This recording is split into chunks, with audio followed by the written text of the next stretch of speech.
হরে কৃষ্ণ। আজ পদ্মিনী একাদশীর মাহাত্ম্য বলব। স্নাতগত পুরুষোত্তম মাস বা অধিবাসকে মঙ্গল মাস বলে।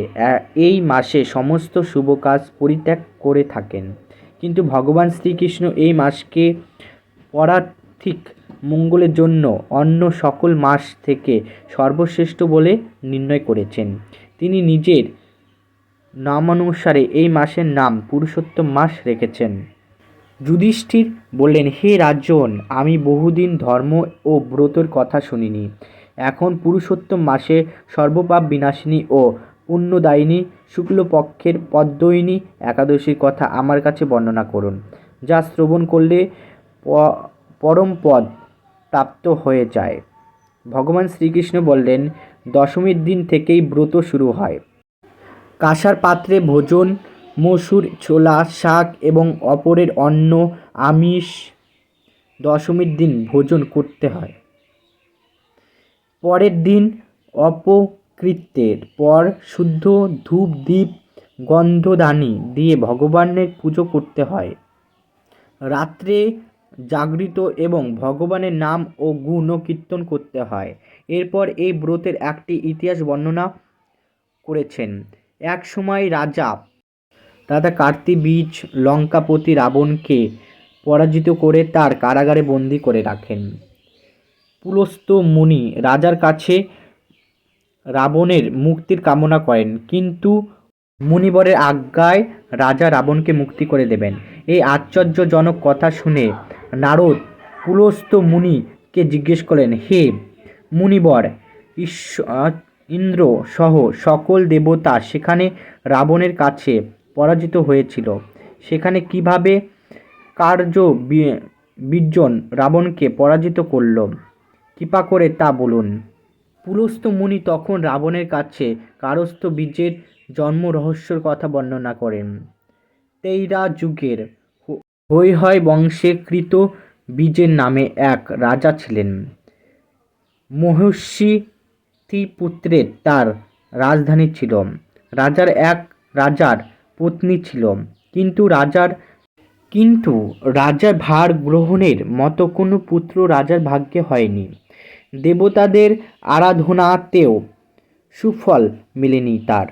অবশেষে সাধু দেবতার আজ্ঞা অনুসারে বিভিন্ন ব্রত পালন করলেন, তথাপি রাজা ছিলেন অপুত্রজনক। মন্ত্রীর পর রাজসভার ভার অর্পণ করে তপস্যায় জানবে বলে স্থির করলেন রাজা কৃত্তিবাস।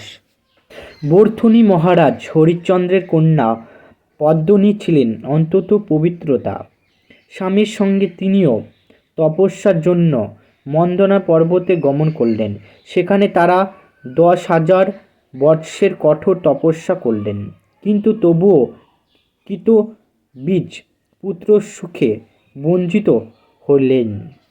রানী পদ্মিনী মহাসাধ্বী অনুসয়াকে জিজ্ঞেস করলেন, হে সাধ্বী, পুত্র লাভের জন্য আমার স্বামী 10,000 বছর তপস্যা করলেও সফল হয়েছে। এখন যে পুত্র পালনে ভগবান প্রসন্ন হন, অতি শ্রেষ্ঠ পুত্র লাভ হয়, এমন কোনো উপায় সমাধান করুন।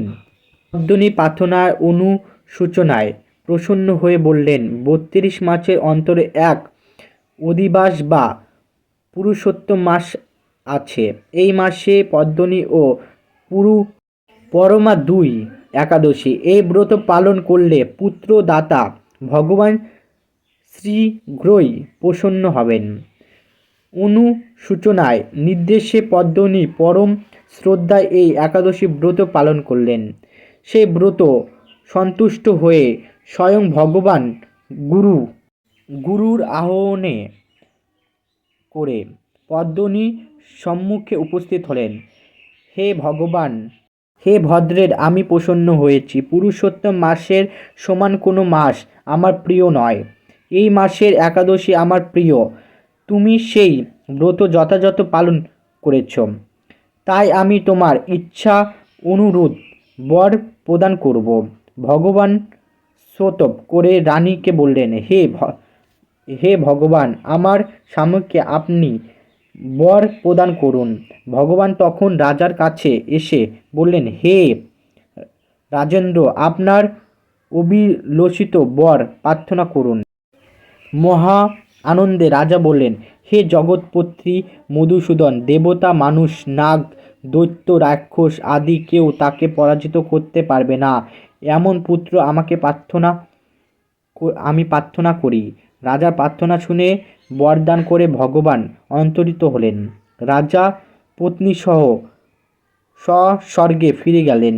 যথাসময়ে রানীর পদ্মিনীর গর্ভে মহাবলিষ্ঠী এক পুত্রের জন্ম হল। মহারাজ কৃতবীর্যের পুত্রের নাম রেখে কর্তা বীজ তিলক, তার সমান কোনো বীর ছিল না। এই দশনান রাবণ তার কাছে পরাজিত হয়।